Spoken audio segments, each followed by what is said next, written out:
নমস্কার বন্ধুরা, আজকে তোমাদের দেখাবো খুবই সহজ পদ্ধতিতে বানানো চিলি চিকেন। প্রথমে চিকেনের পিসগুলো বেশ ছোট ছোট আকারে কেটে নিয়ে আসতে হবে।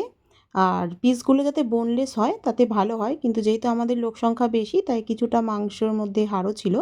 তো এর মধ্যে দিয়ে দিতে হবে ম্যারিনেশনে আদা বাটা, পেঁয়াজ বাটা, রসুন বাটা, সাথে কিছুটা অ্যারারুট, ডিম, নুন, চিনি স্বাদ মতো, আর দিয়ে দিতে হবে কিছুটা সস, টমেটো সস আর চিলি সস দিয়ে ভালো করে ম্যারিনেট করে পকোড়ার আকারে গড়ে নিতে হবে আগের থেকে।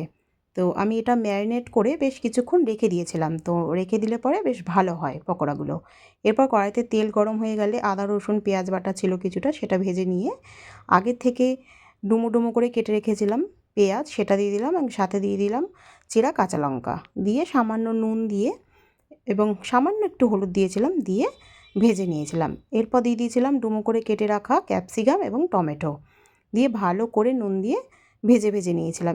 এরপর যতক্ষণ না সবজিগুলো নরম হয় ততক্ষণ ভেজে নিতে হবে। খুব সুন্দর করে ভেজে নেওয়ার পর সসগুলো এর মধ্যে দিয়ে দেবো। সসের মধ্যে ছিল টমেটো সস, চিলি সস এবং টমেটো সস। এগুলো পরিমাণ মতো দিতে হবে। আমি 2 চিপি দিয়েছিলাম সয়া সস, আর 3 চিপি দিয়েছিলাম টমেটো সস এবং চিলি সস। দেওয়ার পর সসের সাথে সবজিগুলো ভালো করে মেখে নিয়ে আগের থেকে যে পকোড়ার আকারে ভেজে রেখেছিলাম সেগুলো, চিকেন পকোড়াগুলো সেগুলো দিয়ে দিলাম। দিয়ে এই মশলার সাথে গ্রেভির সাথে ভালো করে মেখে নিতে হবে, যাতে পকোড়ার মধ্যে ভালো করে গ্রেভিগুলো চলে যায়। ভালো করে নাড়িয়ে চাড়িয়ে সুন্দর করে পকোড়াগুলো রান্না করে নিতে হবে। ভালো করে পকোড়াগুলো রান্না হয়ে গেলে এরপর এর মধ্যে পরিমাণ মতো জল দিয়ে দিতে হবে। জল যে যেরকম গ্রেভি পছন্দ করো সেই হিসাবে দেবে, আর তখনই নুন মিষ্টিটা ব্যালেন্স করে দিয়ে নেবে।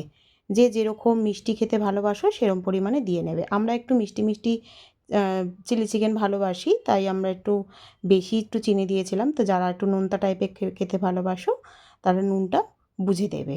এরমভাবেই ফুটে গেলেই তৈরি হয়ে যাবে spicy spicy chilli chicken. Tata.